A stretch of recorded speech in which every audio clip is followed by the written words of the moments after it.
Hi friends, welcome back to my channel. ఈరోజు మీకు ఈ సీరియల్లో ఏం జరిగిందో తెలుసుకోవాలి అనుకుంటున్నారా?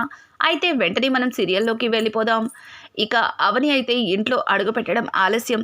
తను ప్రణతిని కలిసి అసలు ప్రణతి తనతో ఏం చెప్పాలనుకుంది అన్న విషయాన్ని గురించి అడగాలని నిర్ణయించుకుంటుంది. ఇక అవని అయితే ప్రణతి గదిలోకి వెళ్ళడానికి పైకి వెళ్తూ ఉంటే అది గమనించిన పల్లవి, ఇదేంటి అవని ఇప్పుడు ప్రణతి దగ్గరికి వెళ్తుంది. ప్రణతి దగ్గరికి వెళ్తే ఖచ్చితంగా అవని ప్రణతికి ఏదో ఒక రకంగా నచ్చ చెప్తుంది. తను ఇంటి నుంచి వెళ్ళకుండా ఆపేస్తుంది. లేదంటే ఇంట్లో వాళ్ళని ఒప్పించైనా తను ప్రేమించిన వ్యక్తితో తనకి పెళ్లి జరిపిస్తుంది. ఇదంతా జరుగుతుంటే చూస్తూ నేను ఊరుకుంటాననుకుంటున్నావా? అస్సలు ఊరుకోను. అవని అని పిలవడంతో ఇక అవని వెనక్కి తిరిగి పల్లవి వైపు చూస్తుంది. ఏంటి పల్లవి, నన్ను పేరు పెట్టి పిలుస్తున్నావు అని అంటుంటే, అది ఇంట్లో చాలా రోజుల నుంచి లేవు కదా అక్క, అందుకే ఒక్కసారిగా అక్క అని పిలిస్తే మళ్ళీ నువ్వు కన్ఫ్యూజ్ అవుతావేమోనని అలా పిలిచాను. ఏంటి పైకి వెళ్తున్నావు అని అడగడంతో, ఏం లేదు, ప్రణతితో మాట్లాడాలి, అయినా నన్నెందుకు పిలిచావు అని చెప్పి అవని అయితే చాలా చిరాగ్గా పల్లవితో మాట్లాడుతుంది.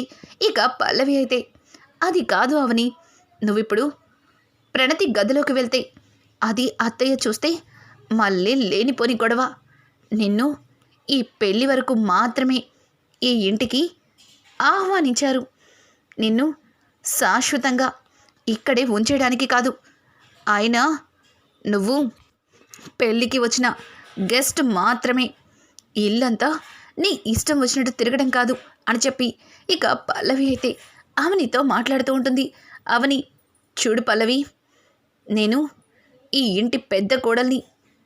అత్తయ్య గారు ఏదో పొరపాటు పడ్డారు కదా అని నేను ఈ కుటుంబానికి కోడల్ని కాకుండా పోను, ఈ ఇంటి మనిషిని అంతకంటే కాకపోను. నువ్వు మరీ నా గురించి ఎక్కువగా ఆలోచించకు, అర్థమవుతుందా అని చెప్పి అవని అయితే ఇక ప్రణతి గదిలోకి వెళ్ళబోతూ ఉంటే ఇంకా అదే టైంలో పల్లవి అవనిని ఆపలేక, అత్తయ్య, అవని ప్రణతి గదిలోకి వెళ్తుంది, నేను ఎంత చెప్తున్నా వినిపించుకోవట్లేదు అని అంటుంటే, ఆగు అవని అని పార్వతి అయితే గట్టిగా అవనిని పిలవడంతో ఇక అవని సైలెంట్గా పార్వతి దగ్గరికి వెళ్తుంది. ఎక్కడికి వెళ్తున్నావు అని అంటూ ఉంటే, అది అత్తయ్య గారు, ప్రణతిని పెళ్లి కూతురిగా రెడీ చేద్దామని అని చెప్పడంతో, ఏం అవసరం లేదు, నువ్వేమీ ప్రణతిని పెళ్లి కూతురిగా రెడీ చేయనక్కర్లేదు, తనని రెడీ చేయడానికి చాలామంది ఉన్నారు.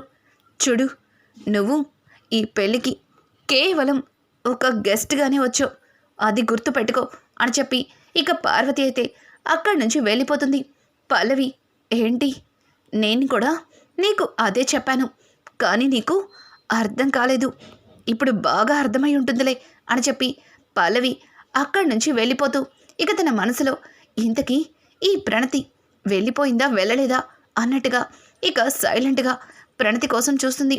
ప్రణతి కూడా ఎవరూ లేరని చూసుకొని ఇంటి నుంచి వెళ్ళిపోవడానికి చాలా ప్రయత్నమే చేస్తుంది. ఇక ప్రణతికి అనుమానం రాకుండా పల్లవినే కావాలని తను వెళ్ళడానికి ఒక అవకాశం ఇచ్చినట్టు ఎవరూ లేకుండా కాపలా కాస్తుంది. ఇక ప్రణతి కూడా ఎవరు లేరని నిర్ధారించుకొని తన లగేజీతో అక్కడి నుంచి వెళ్ళిపోతుంది. ఇంకా ప్రణతి వెళ్ళిపోవడం చూసిన పల్లవి చాలా ఆనందపడుతుంది. అమ్మయ్య, ఇంకాసేపట్లో పెళ్లి వాళ్ళు వచ్చేస్తారు, తర్వాత ప్రణతి గదిలో లేదని తెలిస్తే రచ్చ చేస్తారు. ఇక ఈ కుటుంబం మొత్తం కూడా అందరి ముందు సిగ్గుతో తల దించుకుంటుంది. ఇంకా నాకు మరొక అవకాశం కూడా వచ్చింది, ఇదంతా చేసింది ఈ అవనినే అని అందరికీ చెప్పి నమ్మించే అవకాశం ప్రణతి నాకిచ్చింది అని చెప్పి ఇంకా పల్లవి అయితే తెగ సంబరపడిపోతుంది. అనుకున్నట్టుగానే పెళ్లి వాళ్ళు రానే వస్తారు. ఇక పెళ్లి వాళ్ళు రావడంతో అందరూ కూడా ఇంకా పెళ్లి కొడుకుని హారతినిచ్చి లోపలికి తీసుకొస్తారు. పెళ్లి కొడుకు తండ్రి అయితే, బావగారు మా కోడలు సిద్ధమేనా అని అడగడంతో, ఆ తను పెళ్ళికి రెడీ అవుతుంది, మీరు కూడా అబ్బాయిని లోపలికి తీసుకెళ్ళండి అని చెప్పి ఇక పార్వతి అయితే వాళ్ళని వాళ్ళ గదుల్లోకి పంపిస్తుంది. ఇక ఇక్కడ చూస్తే ప్రణతి అయితే తన లగేజీ బ్యాగ్తో తను ప్రేమించిన వ్యక్తి కోసం పిచ్చిదానిలా రోడ్డు మీద పరుగులు తీస్తూ అతను ఉన్న ఇంటి దగ్గరికి వెళ్తుంది. కానీ అక్కడ ఇంటికి తాళాలు వేసి ఉంటాయి. గేటు బయట ఉన్న వాచ్మెన్, ఎవరమ్మా నువ్వు అలా లోపలికి వెళ్ళిపోతున్నావు అని అడుగుతూ ఉంటే, నేను నేను ప్రశాంత్ని కలవాలి, ప్రశాంత్ కోసం వచ్చాను అని అంటూ ఉంటే, ఇక ఆ వాచ్మెన్ అయితే, ఏం మాట్లాడుతున్నావమ్మా, ప్రశాంత్ ఏంటి, అసలు ప్రశాంత్ బాబు ఫారెన్ వెళ్ళిపోయాడు కదా అని చెప్పడంతో ఒక్కసారిగా ప్రణతి కంగు తింటుంది. ఏం మాట్లాడుతున్నారు, ప్రశాంత్ ఫారెన్ వెళ్ళిపోవడం ఏంటి అని అంటుంటే, అవునమ్మా, ఎగ్జామ్స్ పూర్తి చేసుకున్నాక ప్రశాంత్ బాబు ఇక్కడ 2 రోజులు మాత్రమే ఉన్నారు, తర్వాత బాబు ఫారెన్ వెళ్ళిపోయాడు అని చెప్పడంతో ఒక్కసారిగా పల్లవి అక్కడికక్కడే కుప్పకూలిపోతుంది. తన మొబైల్ నుంచి ఎన్నిసార్లు ప్రశాంత్కి కాల్ చేసినా ఫోన్ స్విచ్ ఆఫ్ వస్తుంది. ఇక ప్రణతి అయితే తను మోసపోయాను అని చెప్పి గుండె పగిలిపోయేలా ఏడుస్తుంది. ఇక ఆ వాచ్మెన్ అయితే, చూడమ్మా, ఇక్కడి నుంచి వెళ్ళిపోమ్మా, ఇంకాసేపు ఆగితే పెద్దయ్య గారు వస్తారు, ఇలా గేటు దగ్గర ఎవరినైనా చూస్తే నా ఉద్యోగం పోతుంది అని అంటూ ఉంటే, దానికి ప్రణతి ఏం మాట్లాడలేక ఏం చెయ్యలేని పరిస్థితుల్లో అక్కడి నుంచి పిచ్చిదానిలాగా రోడ్డు మీద నడుచుకుంటూ దూరంగా ఉన్న ఒక కొండ వైపుకి నడుచుకుంటూ వెళ్తుంది. ఇంకా అట్నుంచి వస్తున్న భరత్ అయితే ఇంకా ప్రణతిని చూస్తాడు. ఏంటి తను ప్రణతిలా అనిపిస్తుంది అని చెప్పి భరత్ అయితే ప్రణతి వెంటే పరుగులు తీస్తాడు. అప్పటికే ప్రణతి తను ఏం చేయలేని పరిస్థితుల్లో ఆ కొండ ఎక్కి కొండ మీద నుంచి దూకేయాలని ఇక కొండపైకి వెళ్తూ ఉంటుంది.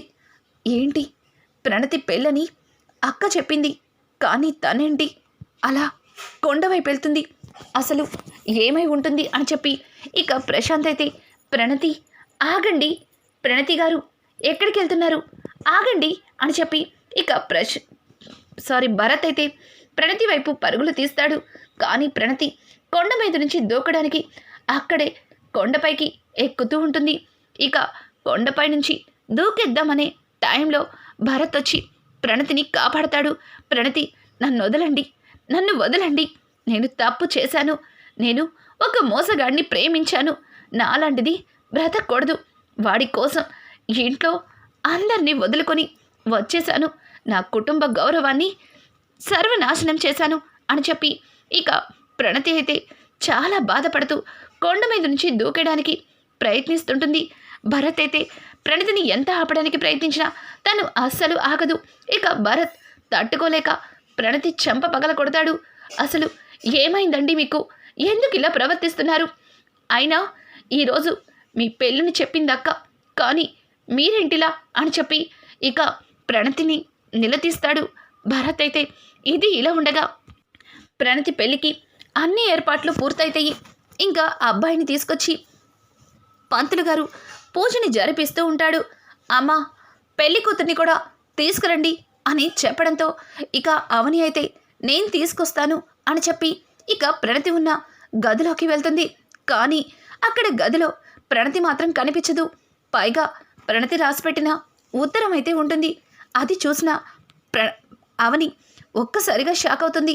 ఇక ఆ ఉత్తరంలో, నేను ఒక అబ్బాయిని ప్రేమిస్తున్నాను, అతన్నే పెళ్లి చేసుకోవాలి అనుకుంటున్నాను, అతన్ని ప్రేమిస్తున్నానని, అతన్ని పెళ్లి చేసుకుంటానని ఇంట్లో వాళ్ళకి చెప్పే ధైర్యం నాకు లేదు, అందుకే నేను ఇంటి నుంచి వెళ్ళిపోతున్నాను, దయచేసి నా కోసం ఎవ్వరూ వెతకమాకండి అని చెప్పి ప్రణతి అయితే అందులో స్పష్టంగా రాస్తుంది. అది చూసిన అవని ఒక్కసారిగా షాక్ అయిపోతుంది. ఇంకా అవని అయితే, అయ్యో ప్రణతి, ఎంత పని చేశామని చెప్పి ఇంకా అక్కడికక్కడే కుప్పకూలుతుంది.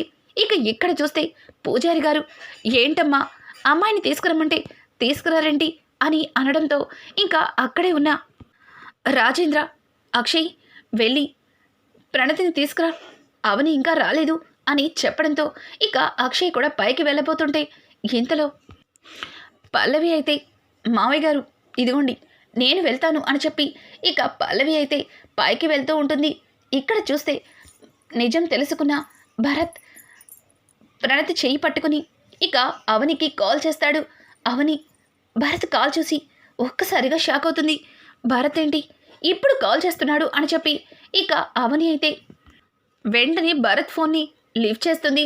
ఇక భరత్ అయితే అక్క ఇక్కడ నీకొక నిజం చెప్పాలి అని అంటూ ఉంటే ఆ మాటలు విన్న అవని భరత్ నేనిప్పుడు మాట్లాడలేని పరిస్థితుల్లో ఉన్నాను, నేను తర్వాత మాట్లాడతాను అని అంటుంటే అక్క ఇది చాలా ఇంపార్టెంట్ విషయం, ఒక్కసారి నేను చెప్పేది విను అని చెప్పడంతో ఏంటి భరత్ చెప్తున్నాను కదా నేనిప్పుడు మాట్లాడలేను అని అంటుంటే అక్క నువ్వెందుకు మాట్లాడలేకపోతున్నావో నాకు తెలుసు, ప్రణతి అక్కడ లేదనే కదా నువ్వు బాధపడుతున్నావు, కానీ ప్రణతి నా దగ్గరే ఉంది అని చెప్పడంతో ఏం మాట్లాడుతున్నావురా భరత్, ప్రణతి నీ దగ్గర ఉండడం ఏంటి అని అంటూ ఉంటే అవునక్క ప్రణతి గారు ఇక్కడ కొండ మీద నుంచి దూకి చచ్చిపోవాలి అనుకుంటున్నారు అని చెప్పడంతో ఒక్కసారిగా అవని షాక్ అయిపోతుంది. భరత్ అసలు ఏం మాట్లాడుతున్నావు అని అంటూ ఉంటే ఇక జరిగిందంతా కూడా భరత్ అయితే అవనికితో చెప్తాడు.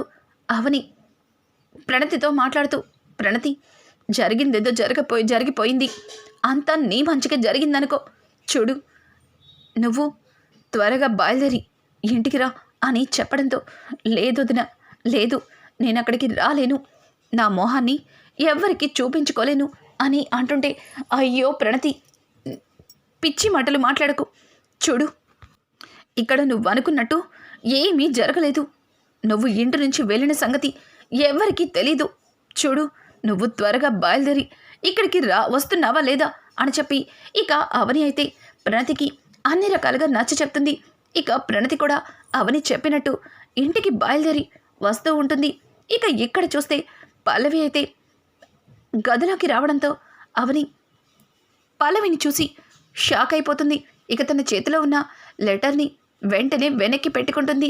ఇంకా పల్లవి అయితే ప్రణతి అవని అక్క ప్రణతి ఎక్కడా, తనని తీసుకురమ్మని కింద పంతులు గారు పిలుస్తున్నారు అని చెప్పడంతో దానికి అవని నువ్వెళ్ళు ప్రణతిని నేను తీసుకొస్తాను అని అంటూ ఉంటే ఆ మాటలు విన్న పల్లవి తన మనసులో లేని ప్రణతిని ఎక్కడి నుంచి తీసుకొస్తుంది, ఏంటక్క ప్రణతి ఇక్కడ లేదు కదా, మరి తనని తీసుకొస్తానంటున్నావు, అసలు తను ఎక్కడుంది, వాష్రూమ్లో ఉందా అని చెప్పి ఇక వాష్రూమ్ డోర్ ఓపెన్ చేసి చూస్తుంది. కానీ అక్కడ ప్రణతి కనిపించదు. పైగా తను దాచిపెట్టిన లెటర్ని చూస్తుంది. ఆ లెటర్లో ఏముందన్నట్టుగా ఏంటక్క దాచిపెడుతున్నావు, అసలు అందులో ఏముందని చెప్పి ఇంకా అవని దగ్గరికి వెళ్ళి తన చేతిలో ఉన్న ఆ లెటర్ని పల్లవి అయితే చూస్తుంది. అది అప్పుడే తను చూస్తున్నట్టుగా ఇంకా షాక్ అయిపోతూ ఏంటి ప్రణతి ఇంటి నుంచి వెళ్ళిపోయిందా, ఈ నిజాన్ని నువ్వు ఎవ్వరికీ చెప్పకుండా దాచిపెడుతున్నావా, అంటే నువ్వే ప్రణతిని ఇంటి నుంచి వెళ్ళకుండా ఇంటి నుంచి పంపించేశావా అని చెప్పి పల్లవి అయితే ఇంకా అవనిని అడుగుతూ ఉంటుంది. ఇంతలో పార్వతి కూడా అక్కడికి వస్తుంది. పార్వతి అయితే ఏమైంది, ప్రణతిని తీసుకురమ్మంటే వచ్చిన వాళ్ళు వచ్చినట్టు ఇక్కడే ఉండిపోతున్నారు అని అనడంతో దానికి పల్లవి అత్తయ్య ఒక్కసారి లెటర్ చూడండి అని చెప్పి ఇంకా ప్రణతి రాసిన లెటర్ని పార్వతికి చూపిస్తుంది. ఆ లెటర్ చూసిన పార్వతి ఒక్కసారిగా షాక్ అయిపోతుంది. చూడండి అత్తయ్య, ప్రణతి ఈరోజు మంగళ స్నానం వరకు మనతో పాటు సంతోషంగానే ఉంది, కానీ ఈ అవని వచ్చిన తర్వాత ప్రణతి మిస్ అయింది, పైగా ప్రణతిని తీసుకురమ్మని పంతులు గారు అనడంతో అందరికంటే ముందు తానే ఇక్కడికి వచ్చింది. ప్రణతి ఈ లెటర్ రాసి పెట్టిన సంగతి కూడా చెప్పకుండా నువ్వెళ్ళు, ప్రణతిని నేను తీసుకొస్తాను అని చెప్పి నన్ను వెళ్ళిపోమంటుంది. ఇదంతా చూస్తుంటే ఈ అవనిని కావాలని ప్రణతి పెళ్లి చెడగొట్టడం కోసం ప్రణతిని ఎక్కడికో పంపించేసింది అని చెప్పి ఇంకా పల్లవి మాట్లాడుతూ ఉంటే ఒక్కసారిగా అవని, పల్లవి ఏం మాట్లాడుతున్నావు, బుద్ధుందా నీకు అని అంటూ ఉంటే ఆ మాటలు విన్న పార్వతి అయితే తనన్న దానిలో తప్పేముంది, ఎక్కడ నా కూతురు చెప్తావా లేదా అని అనడంతో దానికి అవని అయితే అత్తయ్య ప్రణతి వస్తుంది అత్తయ్య, వచ్చేస్తుంది, మీరు వెళ్ళండి, తనని నేను తీసుకొస్తాను అని అంటుంటే ఏంటి ప్రణతి వస్తుందా అంటే ప్రణతి ఎక్కడికి వెళ్ళిందో నీకు తెలుసా, నువ్వే తనని పంపించావా అని చెప్పి పల్లవి మాట్లాడుతుంటే పల్లవి పిచ్చి పిచ్చి వాగుడు వాగేవంటే పళ్ళు రాలగొడతాను, అసలు నీకు బుద్ధుందా అని అంటుంటే చూసారా అత్తయ్య ఎలా మాట్లాడుతుందో అని చెప్పి ఇక పల్లవి అయితే ఈ నిజాన్ని ఇప్పుడే వెళ్ళి ఆ మావయ్య గారితో చెప్పాలి అని చెప్పి తనని ఎంత ఆపాలని ప్రయత్నించినా పల్లవి కావాలని కిందకి వెళ్ళి మావయ్య గారు పైన గదిలో ప్రణతి లేదు అని చెప్పడంతో ఒక్కసారిగా అందరూ కూడా షాక్ అయిపోతారు. ఇక పార్వతి అలాగే అవని కూడా కిందకి వస్తారు. రాజేంద్ర అయితే పార్వతి ఏంటిది, ప్రణతి గదిలో లేదా, పల్లవి చెప్తుంది నిజమా అని అంటుంటే పార్వతి మౌనంగా తల కిందకి దించుకుంటుంది. ఇంకా అమ్మ అవని నువ్వన్నా చెప్పమ్మా, ప్రణతి గదిలో లేదా అని అంటుంటే మావయ్య గారు ప్రణతి వచ్చేస్తుంది మావయ్య గారు అని అంటూ ఉంటే చాలింకా నువ్వు నీ మాయ మాటలు, ఇదిగోండి మావయ్య గారు ప్రణతి ఇంటి నుంచి వెళ్ళిపోయే ముందు ఇదిగో ఇంట్లో ఈ లెటర్ని రాసి పెట్టింది అని చెప్పి ఇక ప్రణతి రాసిన లెటర్ని రాజేంద్రకి చూపిస్తుంది. ఒక్కసారిగా రాజేంద్ర ఆ లెటర్ చూసి షాక్ అయిపోతాడు, అక్కడికక్కడే కుప్ప కూలిపోతాడు. ఇక పెళ్లి కొడుకు తండ్రి నరసింహ అయితే ఆ లెటర్ని చూసి మీది చాలా పద్ధతి గల కుటుంబం అనుకున్నాము, కానీ మీ కుటుంబం ఇట్లాంటిదని అస్సలు అనుకోలేదు అని చెప్పడంతో దానికి ఇక పక్క నుంచి కమలైతే వదిన ప్రణతి వస్తుంది అంటున్నావు, నిజంగానే ప్రణతి వస్తుందా అని చెప్పడంతో కన్నయ్య ప్రణతి వస్తుంది కన్నయ్య, ప్రణతి ఎక్కడ ఉందో నాకు తెలుసు, తను ఇంటికి బయలుదేరింది అని చెప్పడంతో ఏంటి నువ్వు వదిన ఏంటి దంతా, తను మొన్న నిశ్చితార్థం రోజు టీచర్ అన్నారు, ఇప్పుడు తనని మీ చిన్నబ్బాయి వదిన అని పిలుస్తున్నాడేంటి అని అంటూ ఉంటే ఇక రాజేంద్ర బావగారు తను మా ఇంటి పెద్ద కోడలు, కొన్ని అవాంఛిత కారణాల వల్ల తనని మీకు కోడలిగా పరిచయం చేయలేకపోయాం అని అంటుంటే ఇంకా వెంటనే తన భార్య బాగుంది, చాలా బాగుంది, ఇది ఒక పద్ధతి గల కుటుంబమని అనుకున్నాము, కానీ ఒత్త డ్రామాల కంపెనీలా ఉంది, కాసేపు టీచర్ అంటున్నారు, కాసేపు ఇంటి పెద్ద కోడలు అంటున్నారు, పెళ్లి కూతురేమో కనిపించట్లేదు అంటున్నారు, ఇంకాసేపు వచ్చేస్తుంది దగ్గరలోనే ఉంది అంటున్నారు. ఛీ, ఇట్లాంటి కుటుంబం నుంచి వచ్చిన పిల్లని నా కొడుక్కి చేసుకోవడమా, రే లెగరా అని చెప్పి పెళ్లి కొడుకుని లేపి ఇక రాజేంద్ర ప్రసాద్ కుటుంబం గురించి వాళ్ళ ఇంటి మనుషుల గురించి ఇష్టం వచ్చినట్టు మాట్లాడి పెళ్లి వాళ్ళందరూ రాజేంద్రని ఘోరంగా అవమానించి అక్కడి నుంచి వెళ్ళిపోతారు. ఇక వాళ్ళు వెళ్ళిన మరుక్షణం భరత్ అయితే ప్రణతిని తీసుకుని అక్కడికైతే వస్తాడు. ఒక్కసారిగా భరత్ ప్రణతిలను చూసిన పల్లవి అయితే అత్తయ్య ఒక్కసారి అటు చూడండి అని చెప్పడంతో ఇక ప్రణతిని చూస్తుంది. పార్వతి అయితే అమ్మ ప్రణతి అని అనుకుంటూ ప్రణతి దగ్గరికి వెళ్తుంటే అత్తయ్య మీరు ప్రణతి ఇంటికి వచ్చిందని ఆనందపడుతున్నారు, కానీ ఈ పెళ్ళి ఆపడానికి ప్రణతి ఇంటి నుంచి వెళ్ళిపోవడానికి కారణం ఇదిగో ఈ అవనినని మీకు అర్థం కావట్లేదా అని అంటూ ఉంటే ఏం మాట్లాడుతున్నావు పల్లవి, ప్రణతి ఇంటి నుంచి వెళ్ళిపోవడానికి ఈ పెళ్ళి ఆగిపోవడానికి నేను కారణమా అని చెప్పి అవని అంటూ ఉంటే ఇక చాలు అవని, ఇంకా నన్ను మాయ చేయాలని చూడకు, ఇంకా మమ్మల్ని మోసం చేయాలని చూడకు, చూడు నీకు మొదటి నుంచి ప్రణతి భరత్లకి పెళ్ళి జరిపించాలని ఉంది, అందుకే కదా ప్రణతిని తన వలలో పడ్డం కోసం భరత్ని రంగంలోకి దింపావు.